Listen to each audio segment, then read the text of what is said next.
everyone, and welcome to another live edition of Wealth Building Wednesday, right here on the Selma Center for Nonviolence and the Black Belt Community Foundation Facebook pages. You also may be listening to us on our media partner, WBFZ 105.3. Wealth Building Wednesday is brought to you by the WK Kellogg Foundation as a part of TRHT Selma. TRHT Selma stands for Truth, Racial Healing, and Transformation. And that is exactly what we are working towards as we drop these tidbits of information.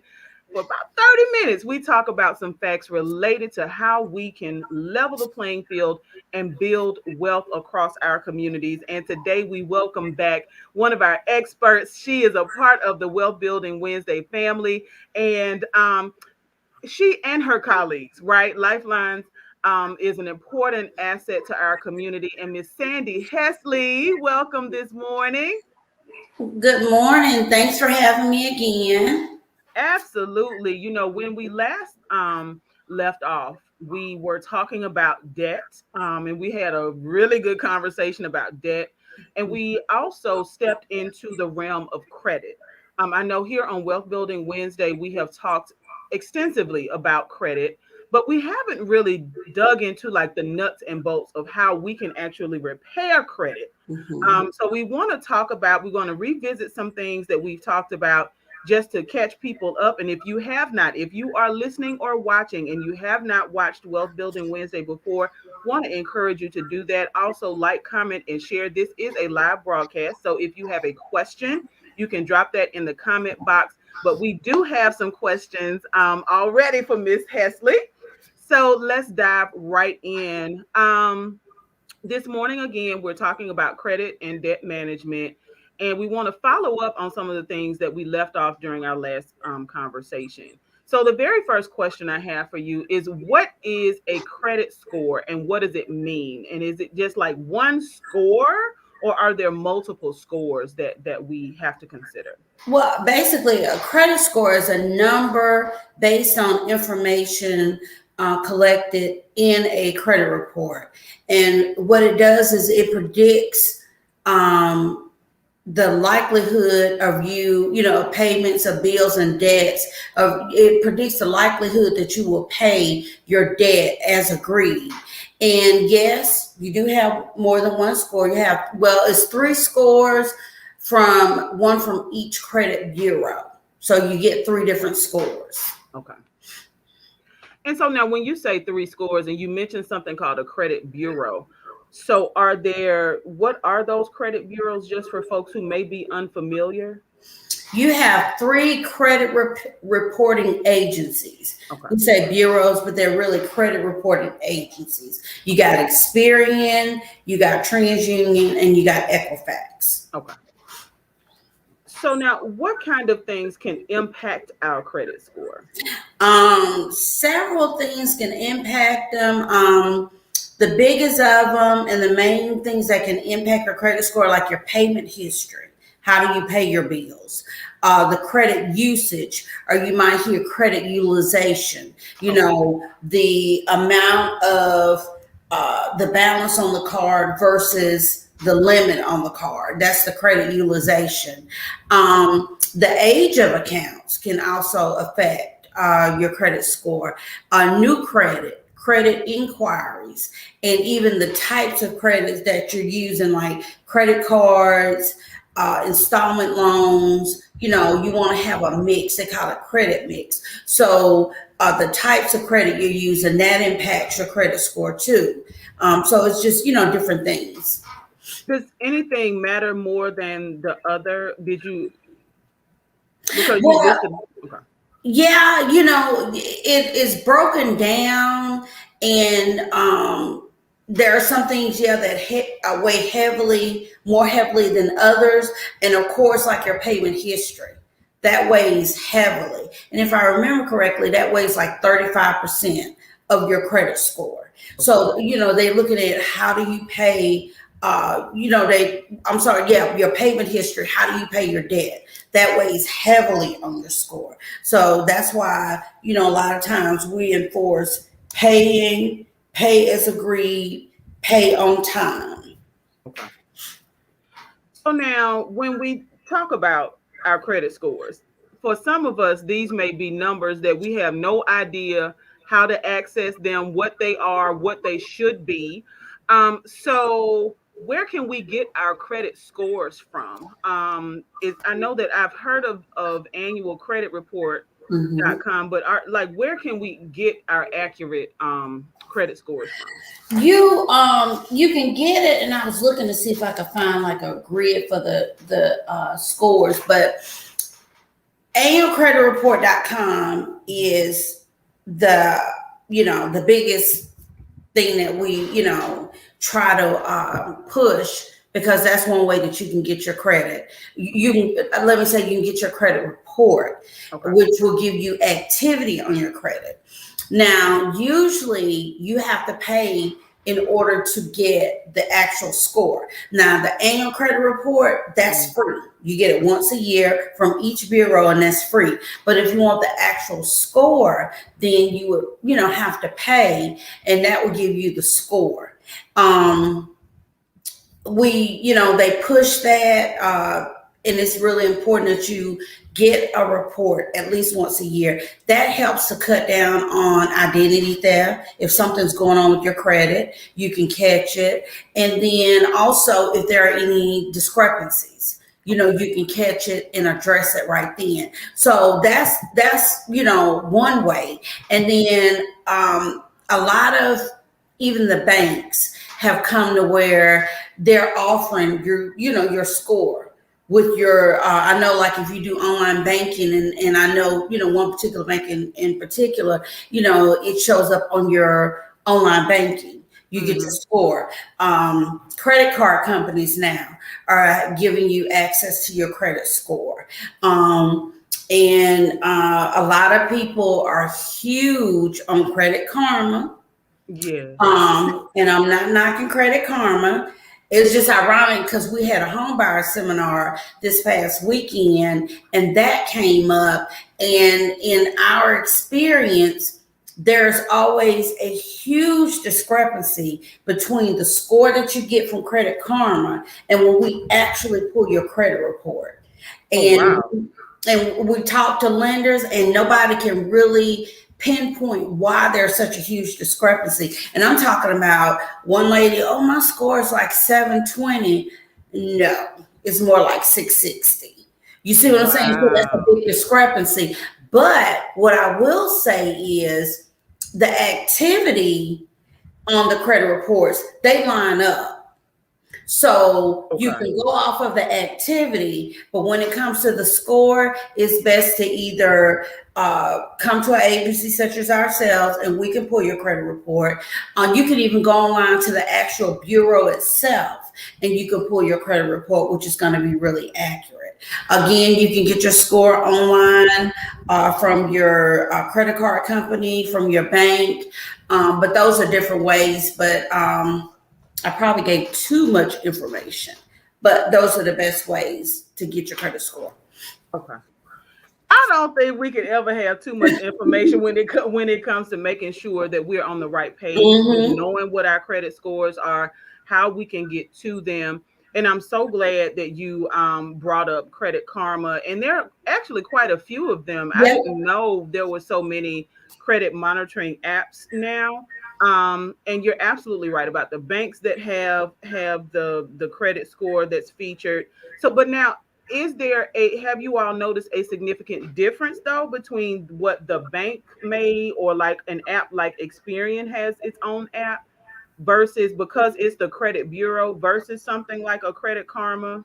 Well, the credit bureau itself is going to be accurate. Okay. Well, pretty accurate. But like I said, we have not been able to pinpoint where some of these other companies like Credit Karma, and I call them because they are just really Very huge. common. Hmm. And we just cannot pinpoint why their score is so much different from like the bureau score itself. But it's crazy because the activity is usually lines up. So that's why we can't figure out why there's such a big discrepancy.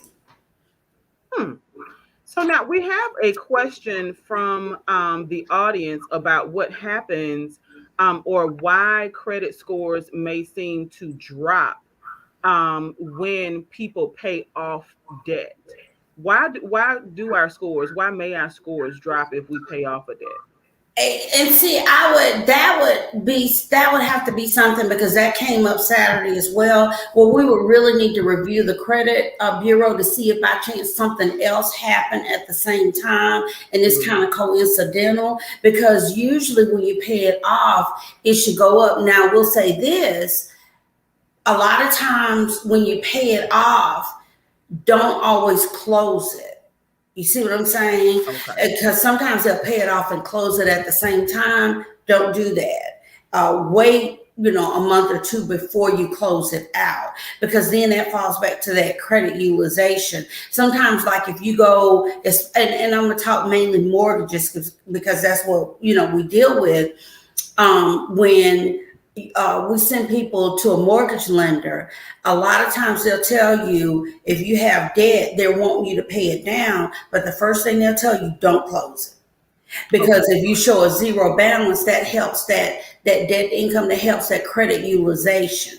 So that's the big thing there. So I would really have to look at it to see if by chance something else happened, coincidentally at the same time. But if it was closed when you paid it off, Hmm. then that would affect it. And another side note that I like to point out: if you are, delinquent on a debt, let's say you're 30 days behind, 60 days behind, and then you finally catch it up.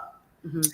Uh, Catch it up, but don't close it, because whatever way that debt was paid off and closed, that's how it's going to be reported. So you want to catch it up and let a report caught up, then close it, because whatever way that whatever state it was in when you paid it off, that's how it's going to be reported. So Oh, that's just wow. I know. That is really, really good to know. So what about, because you were talking about, things like charge offs, and you just mentioned, if you've been late. Um, what about, and we do have another question from the audience, but I want to quickly visit the idea of utilizing credit repair services. Now, I know you all actually walk people through the process of repairing credit, but there are folks out here that charge for that service. I know your service is free, right? Hmm. So what about people who have made a business of, say, oh, I can get rid of all of your charge offs off your credit account? What do we need to be on the lookout for when it comes to credit repair services? You need to run. Uh oh. Okay. Look, she said run. The thing of it is that, like, when people come to us, the first thing that we point out is that we don't repair credit, we don't fix credit. Okay. We help you to get in a better position credit wise. We give you advice on things that you can do to help raise your credit. Credit repair services, if they promise, and I say that, but there may be some out there that genuinely help you, but if they promise to erase bad credit or Mm-hmm. remove negative information, run. Okay. If it's accurate, it may be negative, but if it's accurate, they can't remove it. It's legit. It has to stay on there. But if they promise to remove it, you need to run.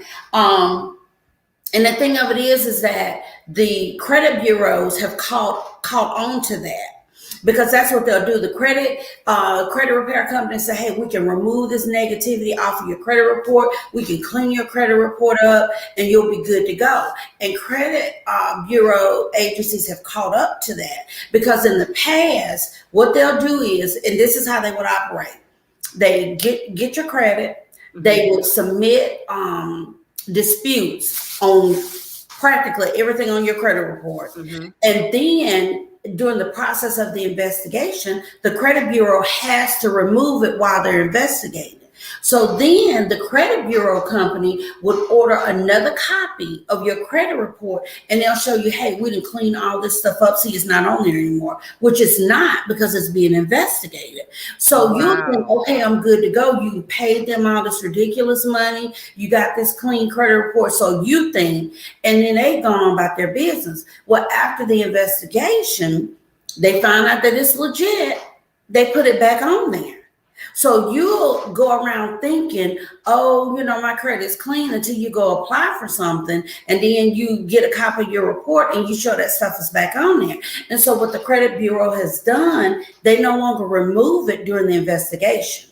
They Okay. just put a note next to whatever you're disputing, saying under dispute or in dispute or something like that, letting people know that this is, potentially, this is an investigation, that kind of thing. So that kind of has done away with some companies that claim they can remove it because they can. And if you're honest with yourself, you had a auto repo 5 years ago and you owe those people $5,000. You do. So don't think that they're going to just take it off and you owe it. They're not going to do that. If anything, call them and try and make arrangements to pay it or settle it.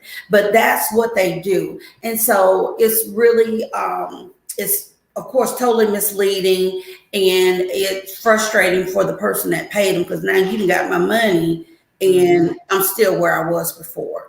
And they don't tell you your rights. The credit repair services, they don't tell you your rights. You have the right to dispute it yourself. It's something that you can do on your own for free. So Well, and that was actually leading into my next question. Are there things, or can we actually repair, quote unquote, our credit on our own? Are these things that we can actually do without paying someone to do them? you absolutely can. Again, get a copy of your credit report at least once a year. Okay. Look at it, review it for accuracy. Make sure that everything on there is correct. Um, And if there are errors, then you can contact the credit bureau. And there are really two ways. You can go online and dispute it, or you can write a letter. And I think that writing a letter is the better way because you write the letter, you make copies of proof that it's an error, and you send it certified to that bureau, and then you make sure that you follow up. So you can help your credit that way. Use as little as possible of your credit. Got a credit card, again, that goes back to that credit utilization. If you have to charge something, pay it off, charge something, pay it off. Try and use as little of the credit limit as possible on your credit cards. And keep old accounts open, even if you have it at a zero balance. Again, that helps. When I was saying earlier, don't be so quick to close them out because this creates like a longer credit history and it helps keep your credit utilization down. So paying your bills as agreed and paying them on time. And if you feel like, you kind of having some trouble, seek credit counseling from a certified NFCC credit counseling agency. Those are ways that you can help improve your credit on your own. Okay. And at no cost. Yeah, I want to just Yeah. reiterate that Mhm. because there are people who have built businesses and we're not trying to knock that because if that's, a way for you to make a living. However, I think that when we operate those type of businesses, integrity matters, right? Really, Exactly. in any business, Mhm. integrity matters. Yeah. So, if we're going to operate a credit repair business, it may be a better approach to do what it is that you all do at Lifelines Counseling. Mhm. Like you said, a certified credit counselor, someone who can walk with you step by step, because this is actually leading into my next question, someone who can help you develop better habits when it comes to spending. So, what do we need to do, or what habits do we need to have in order to keep good credit? Once we get this thing all cleared up, we've sent in our letters, we've been able to dispute those things that are wrongfully, and I say that again, wrongfully listed on our credit. How do we keep that good credit score? Um, and really, it's simple. Pay your bills on time. Pay like you're supposed to. Pay them as agreed. Continue to pay down the debt. Pay the balances down. Watch your credit utilization. Keep the proportion of credit you use low compared with the credit limits. Don't apply for too much credit.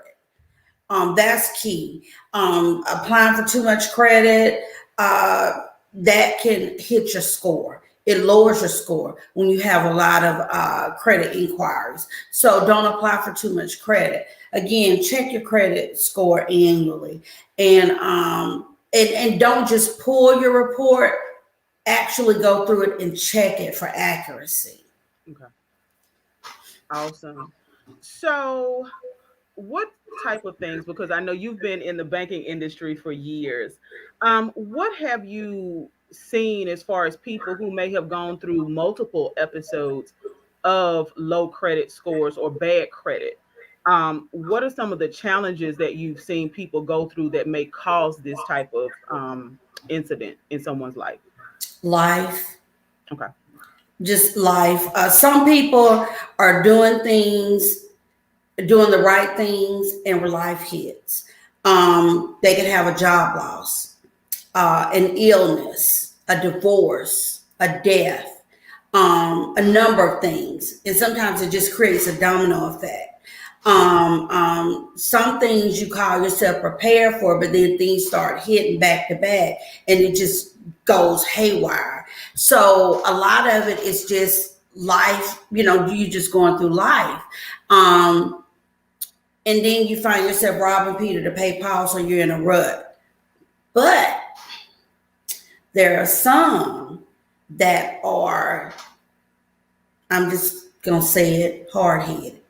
Mm-hmm. They just keep, I don't know, they keep, they'll be doing good, and then all of a sudden they just go left. And the thing of it is that when you are already like on a tight budget, Mm-hmm. and if you splurge, it's going to take you completely off. It's going to mess you up. So you have to learn to just maintain and resist that urge until you get to a place where, you know what, I'm really doing good. I'm comfortable. Maybe I can step out and splurge a little bit. And some people just don't have that self-control. So I should say lack of self-control. A lot of times that has messed people up. And I like to say that there's earned struggle and there's earnest struggle. Some people earn it because they're Okay. hard-headed and they don't listen and they're easily swayed. And then some, there's earnest struggle. Life just hit them and they weren't prepared. You can have a medical emergency that can Mm-hmm. put you in the poorhouse. Just like that. You can be, have a good savings, and I've seen it. Have a good savings. You're not extravagant. You do really well. An illness can come up and it blows all that. Or even a divorce. A divorce can do that. A job loss can easily do it. So those are the earnest struggles, things that just happen, life happen, and and it just messed you up. Oh, wow. Lots of great information, y'all. I just want to encourage everyone who's watching live right now on Facebook, like, share, and comment. We do have a question from the audience. Ms. Smith wants to know, can you explain if there are any pros and cons to having revolving credit accounts? I mean, the pros to it is that um, oftentimes when you go apply for a loan, let's say something comes up, car repair, and you need to get your car fixed, and you got to go to the bank and apply for a loan. There's usually a fee, a loan application fee. Mm-hmm. Okay, but with revolving credit, you think credit cards, that money's already there. So you just pull out your card, go pay for it, and you're good to go. So it saves time, and it does save you a little money on the front end because you don't have to pay that fee. Right. But the disadvantage to it is that it's too easily accessible. So if you got that revolving credit and you got that credit card in your car, I mean in your purse, you see something, it's easy for you to just pull that card out and get it, as Right. opposed to going through the trouble of having to go to the bank, sit down, fill out an application, and do the whole 9 yards. So those are, the differences to me. And also, I mean, each one has its place because with a loan, installment loan, usually the rates are lower as opposed to a credit card. The Okay. interest rate is going to be higher. So, it just depends on the purpose that it serves at that time. And then, as you stated earlier, that credit mix. Yes, So, you need that credit mix. That you need. and we have another question coming in from the audience. Ms. Sturdivant wants to know, what are some of the ways that you can build your credit if you don't have credit cards? the the fastest way is going to be secured, a Okay. secured card or a secured loan. That's going to be the easiest because the way the lending institution looks at it is your own money. If you default, we just go pull that money out their savings and pay it off and be done with it. So that's going to be your easiest way, is to do a secured card. Okay. And so I want to reiterate that because most banking institutions do actually have an opportunity. Like you can go to your local banks. I know we're based in Selma, but anywhere, banks are going to offer Yeah, a way for you to have a secured credit card or a secured loan, which simply means that you put the money up front. So correct. if you put $250 in, you now have a $250 secured credit card, and like you said, Correct. it's your money. So the so the lending institution, now they do report. They Yeah. report to the Yeah. credit bureau, Hmm. but it's there. So the lending institution doesn't really see that it's no harm, no foul. Like it's Yeah. your money. Correct. So, what about, because I know that we're getting kind of close to the end. So, I wanted to quickly hit on student loans and medical bills, ask about the importance of paying those. But then I also wanted you to close us out with talking about the impact our credit can have on being able to access wealth creation.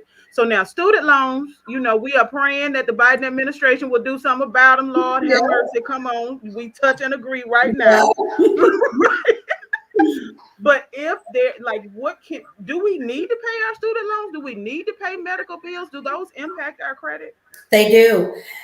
The thing, I mean, just like any debt, it really impacts it. But one big thing that I've seen is like, especially with student loans, if Mhm. you don't pay them,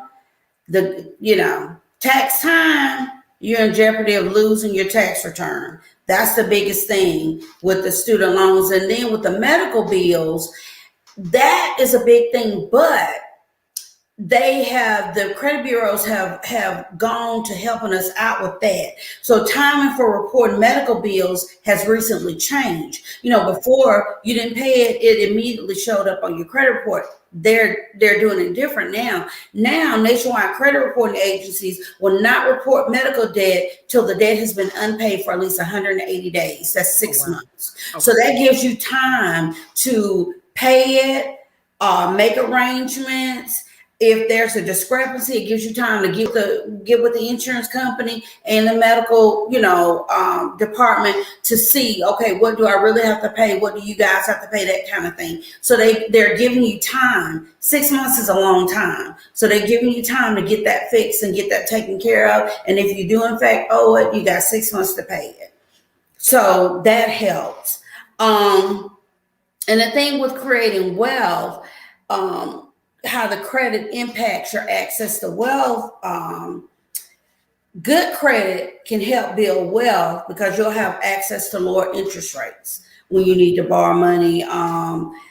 You'll be eligible for more job opportunities, and people don't think about that because now a lot of employers pull your credit when they're looking at hiring you. So you have good credit, then you have better job opportunities, have access to better promotions. You earn as much as you can so you can invest as much as you can. And that's the key because it's all about building wealth. So you want to be careful with your credit and watch your credit and guard your credit because, again, you're trying to this is Wealth Wednesday. You're trying Right. to help people build wealth. You want to have something. You want to leave a legacy for your children and for your grandchildren. That's the whole thing about trying to build wealth. You want to live a comfortable life. You know what I'm saying? That kind of thing. So, it's different approaches to accumulating and creating wealth. But the big thing is you want to increase your income so that you'll have more money to invest again to help build wealth. So that was the biggest thing with me, is investing, but you got to have money to invest. And if you have good credit, that gives you access to lower interest rates when you have to borrow money, and you want to keep your debts low. Also, you want to keep your debts low again to try and help build wealth. So Awesome. I'm rattling, but No, but you know what? You have made some extraordinary points, y'all. When it comes to building wealth, we've got to start with our credit, making sure that we pull that annual credit report, that mhm, we're monitoring our credit, making mhm. sure that inaccuracies, y'all, Yeah, right? Now, if it's an accurate debt, pay your bills. yeah, Okay. Pay yeah. your bills the best you can. I know that folks are going to have to, recover because 2020 was a hard year for most of us, Hmm. right?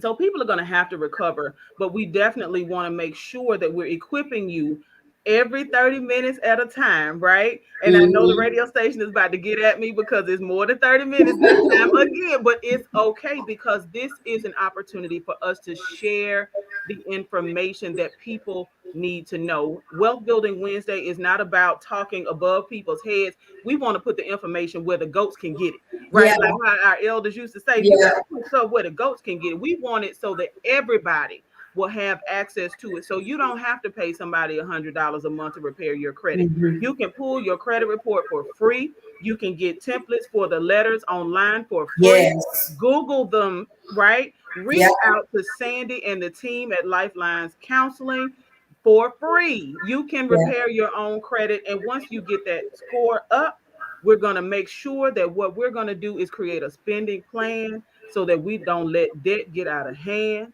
Okay. Because wealth begins with investment, just what Yes. Miss Leslie said. Hmm. Investing, whether it's real estate, which is a surefire way Yeah. to Yeah. build wealth. And we're going to have to come back and invite you back to talk about the home buying piece because that is a really, really important topic that we cannot talk about. We can't have enough experts on the idea of home ownership and acquiring property that we don't necessarily live in, but are able to allow other people to live Hmm. in because that's how we are going to create generational wealth. So Yeah. I do want to thank you so much, Miss Hesley, for joining us once again for another powerful Wealth Building Wednesday. I want to invite everyone who is tuned in live or is listening on the radio. Y'all tell a friend to tell a friend that Wealth Building Wednesday airs every Wednesday, 10 o'clock a.m. Central Standard Time, right here on the Selma Center for Nonviolence and the Black Belt Community Foundation Facebook pages. And we also air live at well, not live, it's a recorded Hmm. show when you hear it on WBFZ Z105.3 FM. Yes, 1:30 in the afternoon, Central Standard Time. If you need to watch it back, log on, take notes, do what you have to do. We've dropped some of the helpful links and information in the chat. So we want to do exactly what it is that we call this show. We want to have wealth building, and we're starting this thing on what day? Wednesday. It's hump day, y'all. Let's get to work. Until next Wednesday, y'all be safe. Y'all have a good day. Thank you.